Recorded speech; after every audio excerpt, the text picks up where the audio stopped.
Railway Koduru police స్టేషన్లో జనసేన రాష్ట్ర కార్యదర్శి తాతంశెట్టి నాగేంద్రను పోలీసులు విచారణ చేస్తున్నారు. డీఎస్పీ శ్రీనివాసుల నేతృత్వంలో ఆయనను ప్రశ్నిస్తున్నారు. అయితే పోలీస్ స్టేషన్ గేట్లకు బేడీలు వేసి మరీ విచారణ చేపట్టడం విమర్శలకు తావితీస్తుంది. అత్యంత గోప్యంగా తాతంశెట్టి నాగేంద్రను పోలీసులు విచారిస్తున్నారు. ఇటీవల ఎమ్మెల్యే అరవ శ్రీధర్ బాధితురాలు హర్షవీణపై కర్రతో తాతంశెట్టి దాడి చేశారు. బాధితురాల ఫిర్యాదు మేరకు నాగేంద్రపై ఎస్సీ/ఎస్టీ అట్రాసిటీ కేసు నమోదు చేశారు.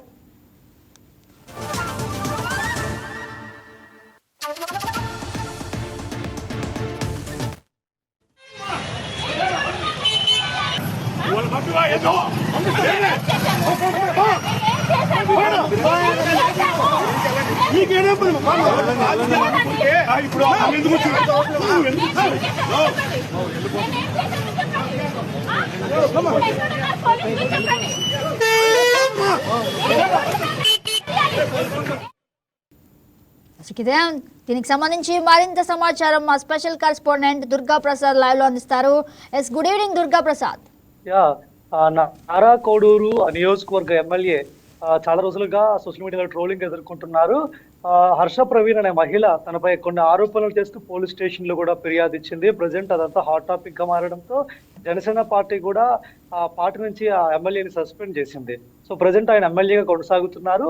సో ఈ నేపథ్యంలో రీసెంట్ గా ఆమె ప్రజా దర్బార్లో అంటే అక్కడ ఆ నియోజకవర్గంలో ప్రజా దర్బార్లో టీడీపీ నాయకులు కంప్లైంట్ ఇవ్వడానికి వెళ్ళి వచ్చిన తర్వాత ఈ అంశం మరింత ముదిరిందని చెప్పుకోవచ్చు. హర్ష ప్రవీణ కంప్లైంట్ ఇచ్చి తర్వాత రోడ్డు మీద నడిచేస్తున్న సందర్భంలో ఎవరైతే ఈ ఎమ్మెల్యేకి సంబంధించిన వ్యక్తులు అంటే రాజేంద్ర అనే వ్యక్తి, ఆయన కూడా జనసేన పార్టీకి సంబంధించిన వ్యక్తి, ఆయన నడి రోడ్డుపై ఆమెను కొట్టిన పరిస్థితి, ఆ వీడియోలు కూడా సోషల్ మీడియాలో వైరల్ గా మారాయి. సో ప్రజలందరూ కూడా చూశారు. సో దానికి సంబంధించి ఆ మహిళ పోలీస్ స్టేషన్ లో కంప్లైంట్ చేశారు. ఒక వ్యక్తి తనను నడి రోడ్డుపై కొట్టించారని చెప్పి పోలీస్ స్టేషన్ లో ఫిర్యాదు చేశారు. సో హర్ష ప్రవీణ కంప్లైంట్ మేరకు ఆయన పైన ఎస్సీ/ఎస్టీ అట్రాసిటీ కేసు నమోదైంది. పోలీసులు విచారిస్తున్నారు. అయితే ఆ విచారణ సందర్భంలో కొన్ని కీలకమైన అంశాలు ప్రధానంగా మనం మాట్లాడుకోవచ్చు.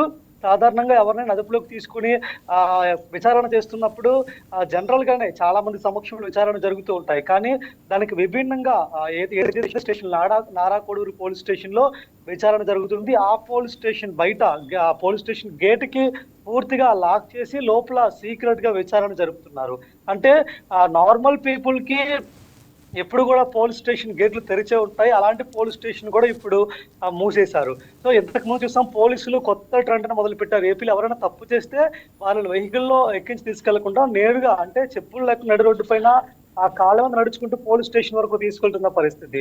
సో అలాంటి పరిస్థితులు ఉన్న నేపథ్యంలో ఈ రోజు ఒక ఎమ్మెల్యేకి సంబంధించిన ఒక వ్యక్తి, జనసేన పార్టీకి ఒక వ్యక్తి పైన ఎస్సీ/ఎస్టీ అట్రాసిటీ కేసు నమోదైనప్పుడు విచారణ సందర్భంగా పోలీస్ స్టేషన్ కి ఎందుకు బేడీలు వేశారు, అంటే నిందితులకు వేయాల్సిన బేడీలు పోలీస్ స్టేషన్ కి ఎందుకు వేశారు, ఎందుకు అంత సీక్రెట్ గా విచారణ జరుపుతున్నారని కూడా ప్రజెంట్ నెటిజన్లు సోషల్ మీడియాలో చాలా ట్రెండింగ్ టాపిక్ చేశారు దీన్ని.